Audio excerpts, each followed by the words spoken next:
Hi friends, welcome to our channel. ఈరోజు ఈ వీడియోలో ఎంతో టేస్టీగా ఎవరైనా చాలా సింపుల్గా చేయగలిగిన రవ్వ లడ్డుని ఏ విధంగా తయారు చేసుకోవాలో ఇప్పుడు చూసేద్దాం. దీనికోసం ముందుగా ఒక స్టవ్ మీద కడాయి పెట్టుకొని అందులో 1 స్పూన్ నెయ్యి వేసేసుకున్నాము. ఈ నెయ్యి హీట్ అయిన తర్వాత ఇందులో మనం జీడిపప్పును వేసి వేగించుకోవాలి. ఇక్కడ నేను జీడిపప్పు మాత్రమే తీసుకుంటున్నానండి. కావాలంటే మీరు కిస్మిస్, బాదం ఏ డ్రై ఫ్రూట్స్ అయినా వేసుకోవచ్చు. ఇవి ఈ విధంగా వేగిన తర్వాత ప్లేట్లోకి తీసేసుకొని పక్కన పెట్టుకుందాము.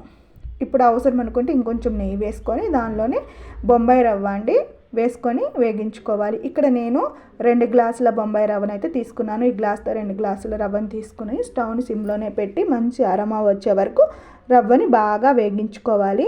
ఇలా వేగించుకున్న తర్వాత షుగర్ని యాడ్ చేసుకోవాలండి. ఇక్కడ నేను 1 గ్లాస్ రవ్వకి 3/4 గ్లాస్ షుగర్ని అయితే తీసుకుంటున్నాను. మొత్తం 2 గ్లాసుల రవ్వను తీసుకున్నాను కాబట్టి 1.5 గ్లాస్ షుగర్ అయితే తీసుకుంటున్నాను. మీరు స్వీట్ ఇంకా ఎక్కువ ఇష్టపడే వాళ్ళైతే ఇంకొంచెం ఎక్కువ కూడా వేసుకోవచ్చు. ఇప్పుడు దీన్ని మీరు కావాలంటే షుగర్ పౌడర్ అయినా యాడ్ చేసుకోవచ్చండి. నేను డైరెక్ట్గా షుగర్ని వేసేసుకొని బాగా మిక్స్ చేసుకుంటున్నాను. ఇప్పుడు కావాలనుకుంటే మీరు దీంట్లో కొబ్బరి తురుమును కూడా వేసుకోవచ్చండి. నేను ఒక్కొక్కసారి కొబ్బరి తురుము వేస్ట్ చేస్తాను, ఒక్కొక్కసారి లేకుండా చేస్తాను. కొంచెం ఇలాచీ పౌడర్ని కూడా వేసేసుకొని ఒకసారి బాగా మిక్స్ చేసేసుకున్నాము. ఇప్పుడు ఇందులో పాలను యాడ్ చేసుకుందామండి. ఇక్కడ నేను పాలని కాచి చల్లార్చుకున్నాను. ఈ పాలను కూడా వేసేసుకున్నాము. పాలన్నిటినీ ఒకేసారి కాకుండా ఇలా కొంచెం కొంచెం కలుపుకుంటూ మనం మిక్స్ చేసుకుంటే మనకి పాలు ఎన్ని కావాలి అనేది అర్థమవుతుందండి. ఇక్కడ నాకు మొత్తం 1/4 గ్లాసు పాలైతే సరిపోయాయి. ఇలా కలుపుకున్న తర్వాత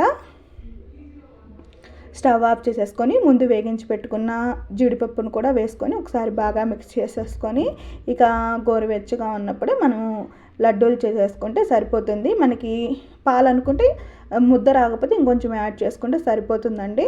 మనం పాలు ఒకేసారి కాకుండా ఇలా చూసుకొని యాడ్ చేసుకోవాలి. అంతే అండి. ఈ విధంగా చేస్తే ఫస్ట్ టైం చేసే వాళ్ళు కూడా రవ్వ లడ్డుని పర్ఫెక్ట్గా చేసుకోవచ్చు. ఈ వీడియో మీకు నచ్చినట్లయితే please like, share and subscribe to our channel.